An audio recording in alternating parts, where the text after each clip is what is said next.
Hello friends, welcome back to my channel. আশা করি সবাই ভালো আছো, আমিও ভালো আছি। এই ভিডিওটা হচ্ছে ফারিয়া অ্যান্ড অনুপমকে নিয়ে। তো এতদিনে তোমরা অনেকটা দূর এগিয়ে গেছো ফারিয়ার ভিডিও মারফত, অর্থাৎ আনুষ্ঠানিক বিয়েটাও কমপ্লিট হয়ে গেল। অর্থাৎ একটা মন্দিরে গিয়ে ম্যান্ডির উপস্থিতিতে এবং ফ্ল্যাটের কিছু লোকের সম্মুখে ওরা মালা বদল, সিঁদুর দান, শাখাপলা পরার অনুষ্ঠানটা কমপ্লিট করে ফেললো এবং নেক্সট ডে ভাত কাপড়ের অনুষ্ঠানটাও হয়ে গেল। তাহলে এখন মোটামুটি ওরা একজন ওয়াইটিতে সুখী কাপল বা সুখী দম্পতি হিসেবে নিজেদের রোজ নামচা বা ডেইলি লাইফ শেয়ার করছে আপাতত।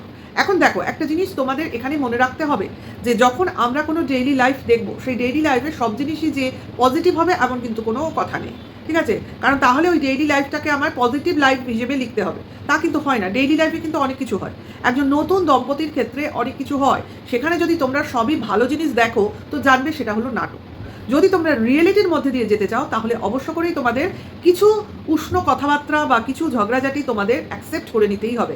এবং সেই ঝগড়াঝাটি দেখলেই যদি তোমরা এই রিলেশনশিপের ব্রেকআপ নিয়ে আলোচনা করতে বসে যাও বা ভাবতে বসে যাও, সেটা কিন্তু ঠিক নয়।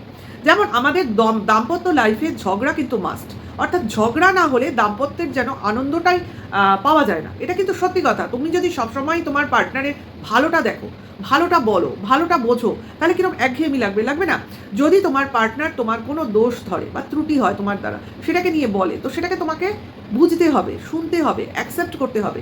বা দুটো কথা উষ্ণ হতেই পারে যে তুমি সবই আমার ভুল দেখো, একটুও কি কিছু ভালো দেখো না, যা করেছি বেশ করেছি, হ্যাঁ হচ্ছে হোক, কেন হওয়ার কি আছে, বা আমি এটাই করব। এই যে কিছু কথাবার্তা আমাদের রোজকার জীবনে কিন্তু হয়। যেমন মনে করো, আমি সাপোজ বলছি রান্নায় নুনটা কম হয়ে গেল। রান্নায় নুন কম কেন? আমার প্রশ্নের উত্তর কী হবে? হতেই পারে একদিন কাঁচা নুন আছে, মেখে খেয়ে নাও। এটাকে কি ঝগড়া বলবে তোমরা? নাকি আমি এই সময় বলতে থাকবো, ও মা তাই গো, নুন কম হয়ে গেছে গো, নাও আমার খুব ভুল হয়ে গেছে, এখন আমি এক্ষুনি আবার তোমাকে নুন দিয়ে ওটা ফুটিয়ে দিচ্ছি গো। এই কথাটা যখন আমি বলবো তখনই ওটাকে মেকি মেকি লাগবে, ওটা কিন্তু রিয়েল নয়।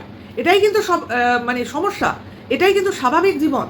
কারণ বউরা রান্না করে, সেখানে ভুলভ্রান্তি হলে স্বামীরা যেমন বলে, বউরাও কিন্তু সেটাকে অ্যাকসেপ্ট করে না।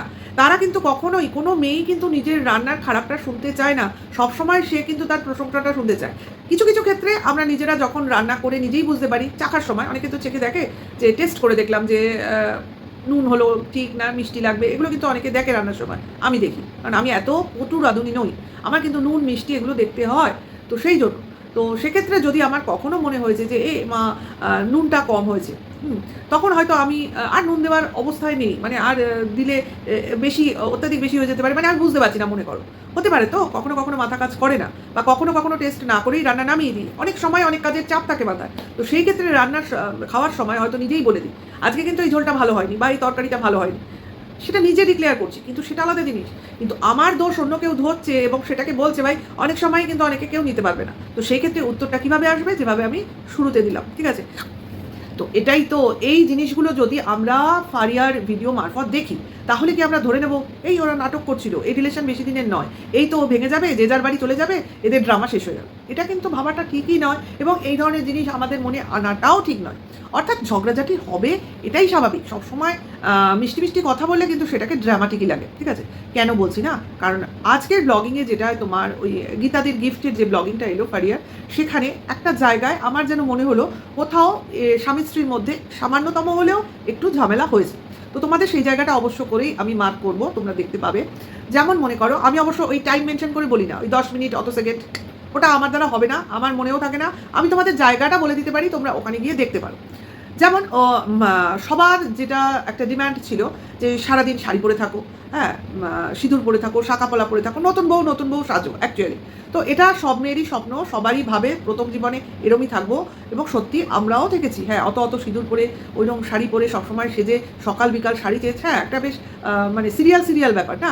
তখন সিরিয়ালে, মানে হিন্দি সিরিয়ালগুলো এরকম সেজে গুজে থাকতো, সবসময় প্লিট করে শাড়ি, ম্যাচিং শাড়ি, চুড়ি, মানে সুন্দর সুন্দর সাজ, গয়নাগাটি, কানে দুল, গলায় হার। ওরে ভাই, নিজেকেই মনে হতো কিরকম নায়িকা ব্যাপার। যাই হোক, সেই সময়টাও গেছে, দিনও চলে গেছে। ভাবছি এই গরম, আজকাল এই গরমটা যদি, না তখনও গরম ছিল, আমার মনে হয় নতুন বিয়ের কারণে অনুভব করতে পারিনি, আমার মনে হয়। কারণ না হলে কি করে ওই গরমেও শাড়ি পরে থেকেছি, তাই না?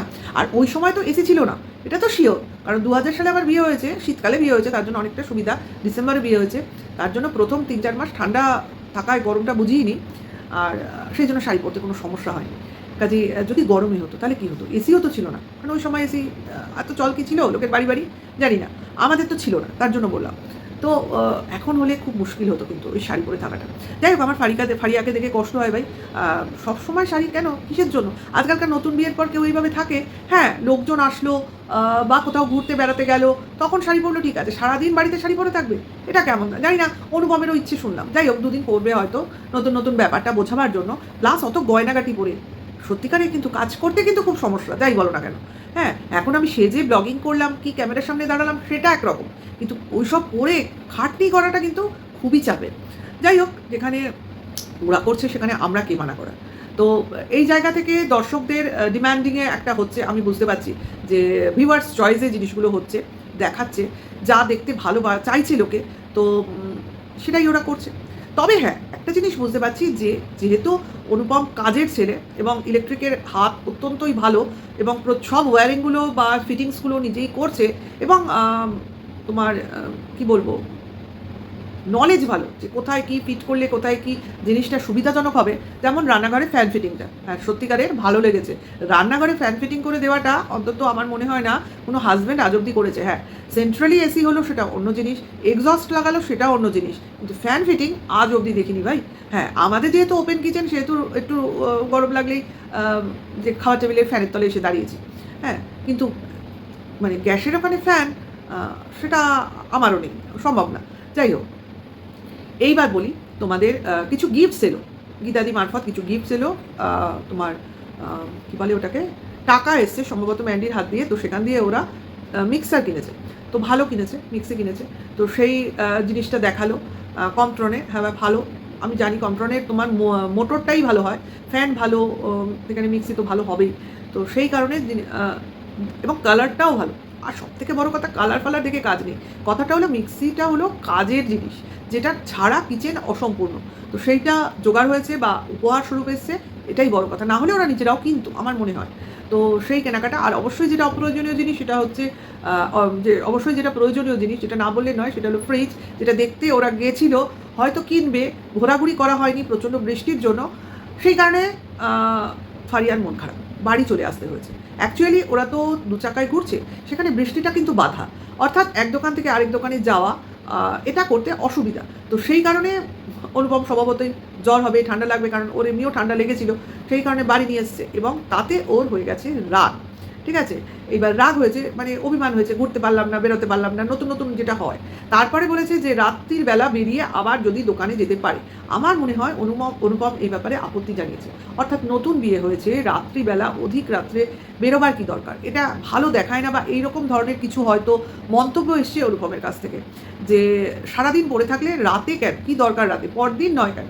হয়তো ফারিয়া মনে করেছে এই তো কাছেই, এই তো জনবহুল জায়গা, স্টেশন রোডের মতো জায়গা, সেখানে ভয়ের কী আছে।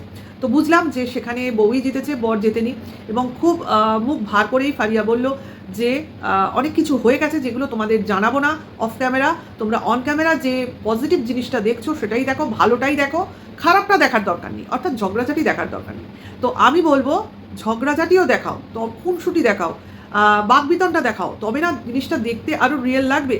হ্যাঁ, রিয়েলিটি এসছে, কথাবার্তার মাধ্যমে এসছে, ফারিয়ার মুখ থেকে এসছে, অনুপমের মুখ দেখে এসছে, সবার মুখ দেখে বোঝা গেছে সেখানে কিছু হয়েছে। এবার কী নিয়ে হয়েছে সেটা কিন্তু আমরা অনুমান ভিত্তিক বলছি, আমার মনে হয়েছে এই কারণেই হয়েছে, কারণ অনুপমের মতো ছেলে এটাই বলতে পারে। তো বর হেরেছে, স্বভাবতই নতুন বর হারবে, এটাই স্বাভাবিক, সেখানে বউ জিতবে, এটাও স্বাভাবিক।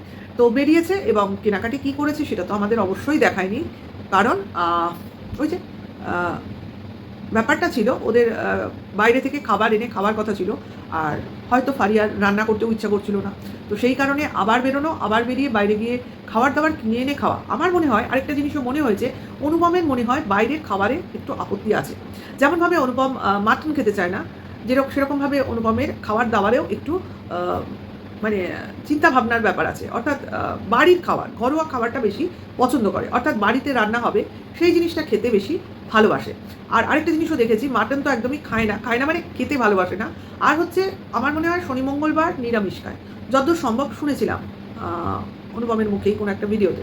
তো সেক্ষেত্রে হয়তো ফারিয়ার একটু সমস্যা হলেও হতে পারে, কারণ বর খায় না, সেক্ষেত্রে ওকেও হয়তো সেই দিন নিরামিষ খেতে হবে, অথবা তার বরকে নিরামিষ খাওয়া বন্ধ করতে হবে, দুটোর কিছু একটা করতে হবে, অর্থাৎ দুজনের মধ্যস্থতায় কিছু একটা আসতে হবে।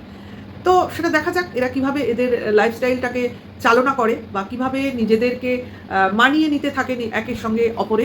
তো এই জিনিসগুলোই কিন্তু আমরা দেখতে চাইছি, অর্থাৎ দুটো মানুষ দুটো পরিবার থেকে তো আসেই, তো এরা কিন্তু দুটো সমাজ থেকে এসছে, সমাজটাই এদের আলাদা, অর্থাৎ হিন্দু এবং মুসলিম। তো সেইখানে দুটো ধর্ম সমাজ আলাদা হওয়া মানুষ এক জায়গায় এসে নিজেদের মতকে এক করে একভাবে একসঙ্গে পথ চলাটাকেই আমরা দেখতে চাইছি। তার সঙ্গে তো বন্ধুত্ব রয়েইছে, ভালোবাসা রয়েইছে, আরও যেটা রয়েছে সেটা হচ্ছে তোমার কম্প্রোমাইজ, আন্ডারস্ট্যান্ডিং, এইগুলো আমরা দেখতে চাইছি। এবং তার মাধ্যমে যদি তর্ক বিতর্ক আসে তো আসুক, সেটা কিভাবে একে অপরের পার্টনারের সঙ্গে ট্যাকল করছে এটাই তো দেখার, এবং এটাই তো সমাজকে একটা নতুন শিক্ষা দেবে, নতুন দিক দেখাবে, তাই না? তো এটা এই ভিডিও বা এই ব্লগটা দেখে আমার এগুলোই মনে হলো, যেগুলো আমি তোমাদের সামনে তুলে ধরলাম। আর ফারিয়ার উদ্দেশ্যে একটা কথাই বলবো, আমি নাম নিচ্ছি না, কিন্তু কোনো নামটা বাজেভাবেও বলছি না ফারিয়ার, ঠিক আছে? কারণ আমি বরাবরই এই নামেই ডাকি, কি আছে অসুবিধা, মর ফতে কি এসে যায়, তাই না? যেভাবে আমি ম্যান্ডি বলি, তো নাম তো খারাপ নয়, যে যাকে বলি সে বোঝে বা অন্য লোকও বুঝতে পারে কাকে বলছি। তো আমার কথা হচ্ছে, বউ সাজো, বউ ভাবো, কিন্তু বউয়ের অ্যাক্টিং করে সারাদিন বিরক্তি সহকারে শাড়ি পরে গয়না পরে দেখো না, এটা কিন্তু আবার বেশি বেশি। সিঁদুর আর শাখাপলা পরলেই কিন্তু অনেক বউ বউ লাগে, তার সঙ্গে এক্সট্রা গয়নাগাটি গরমের মধ্যে কিন্তু অত্যাচার। এইভাবে যদি থাকো তাহলে মনে হবে যেন ভিউয়ার্সদের ভালোবাসার অত্যাচার তোমাকে সহ্য করতে হচ্ছে, যে তারা চাইছে বলে কষ্ট করে হলেও আমার থাকতে হচ্ছে। এই যে বলছে না অত্যন্ত শরীর খারাপ লাগছে, হাঁসফাঁস করছি, গরম লাগছে, তো এটাই তো লাগবে। বাচ্চা মেয়ে, হালকা ফুলকা জামা কাপড় পরো, হালকা হালকা নাইটি পরো, ঘরের মধ্যেই তো। হ্যাঁ, ব্লগিং চ্যানেল বলে কথা, সেখানে বিকেলের দিকে যখন সারাদিন তুমি কাজ করছো, রান্নাবান্না করছো, ঘর পরিষ্কার করছো, ঘর সাজাচ্ছ, তখন তুমি হালকা নাইটি পরে করো, নতুন নতুন নাইটি দেখতে ভালোই লাগে, কোনো খারাপ লাগে না। হ্যাঁ, তারপর মানে স্নান করে যদি মনে করো যে তখন তুমি একটা নতুন শাড়ি পরে নিজেকে সাজিয়ে রাখলে, মানে দুপুরের পর থেকে নিজেকে বউ বউ সাজালে, তাতে কোনো অসুবিধা নেই, তাই না? আমার মনে হয় এইভাবেও কিন্তু চলা যেতে পারে। হ্যাঁ, নতুন নতুন চুড়িদার পরো, সালোয়ার পরো, ওড়না নিয়ে, সেগুলোও কিন্তু বউ বউ লাগে। কারণ শুধুমাত্র বাঙালি কালচারেই হচ্ছে তোমার শাড়ি পরা, বাদ বাকি অন্য কালচারেও কিন্তু তোমার নতুন বউ কালচারটা আছে, সেখানে তোমার কিন্তু চুড়িদার সালোয়ার এগুলো কিন্তু চলে, এবং সেগুলোও কিন্তু বেশ ভালো লাগে। সুন্দর সুন্দর ওড়না দিয়ে সুন্দর সুন্দর নিজেকে পরিপাটি করে রাখো, সেটা শাড়ি পরো আর সালোয়ারও পরো, তাতে কিছু যায় আসে না। যাই হোক, এটুকুই বলার ছিল। তোমাদের কেমন লাগলো অবশ্যই জানিও ভিডিওটা, আর ভালো লাগলে লাইক কমেন্ট শেয়ার করো। এখনকার জন্য এইটুকু, টাটা, বাই।